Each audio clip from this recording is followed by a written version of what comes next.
Ten Hag urged to drop moaning Man United man for very clever teammate. Erik Ten Hag should drop moaning Bruno Fernandes for Man Utd teammate Fred, says former Red Devils defender Paul Parker. After winning 4 Premier League matches in a row before the international break, Man Utd were brought back down to earth last Sunday as they lost 6-3 against arch-rivals Man City. Man Utd did bounce back in midweek in a 3-2 victory over Omonia Nicosia in the Europa League, but only after a first-half scare that saw them go in at the break 1-0 down. Fernandes has been disappointing so far this term, with the Portugal international only producing 1 goal and 1 assist in 10 appearances in all competitions. Both he and Ronaldo were both criticized last season for their body language and moaning on the pitch, and now former Man Utd defender Parker wants to see him drop for Fred. Fred has been a super pro at United.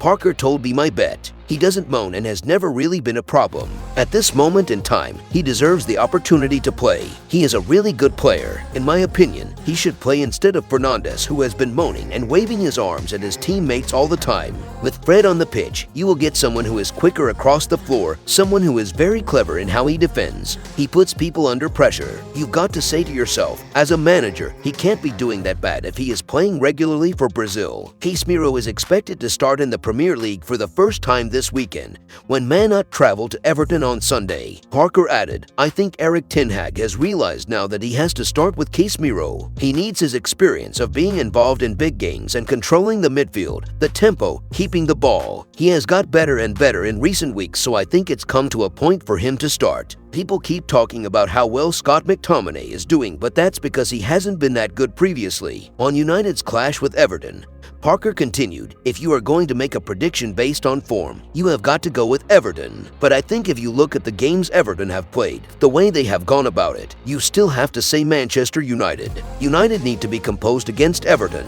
It might be a game maybe not to play Fernandes because he is the one player who isn't composed, but I would say that Manchester United are the favorites. On paper, they're the better team.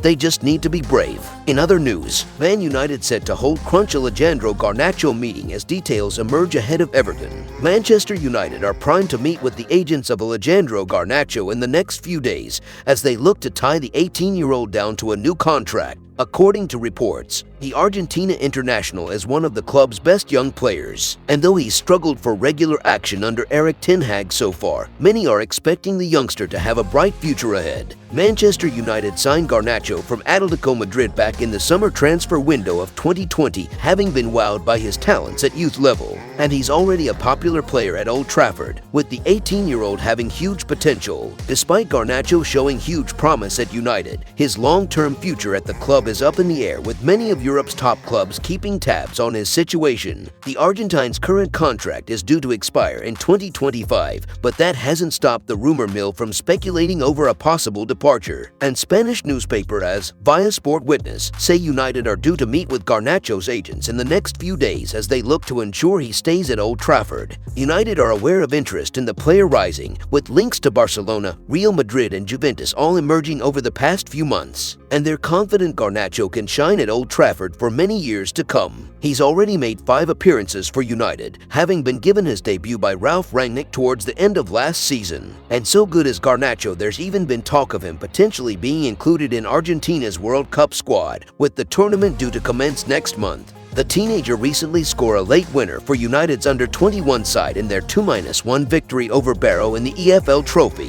Whether he can get more game time under his belt for the first team in the coming weeks and months ahead, however, remains to be seen. A left winger by trade, his path to Ten Hag's starting lineup is currently being blocked by Marcus Rashford, who has 5 goals already this term. Jadon Sancho has also been deployed in that position, though the former Borussia Dortmund star has toiled in recent matches with Manchester City and Omonia, and Anthony Martial and Cristiano Ronaldo are also capable of playing there, though they appear to be no 9 seconds at present. Garnacho isn't the only player with an uncertain future at United. Ronaldo still wants to leave, having been denied a summer exit, with the Portugal international struggling for regular action so far this term. Defenders Phil Jones, Axel Tuanzebe and Brandon Williams have all been deemed surplus to requirements, and United could also cut Aaron Wan-Bissaka loose at the end of the season, with the right-back failing to make an impression on Ten Hag so far. Meanwhile, Garnacho starred with a brace as United beat Nottingham Forest in the FA Youth Cup final at the end of last season, and youth coach Travis Binion lauded the forward forward in the aftermath of that result, while also tipping the teenager to have a bright future in the sport. That boy could be in any stadium in the world and he wouldn't care, he said. That's his makeup. A few of them are like that, and that's why they are going to have good careers. This football club is remarkable at that. It's the best in the world at that. We have to keep that going. We have a responsibility to keep that going. The pipeline. It's nice to give the fans a bit of something because they're different class. In other news, class.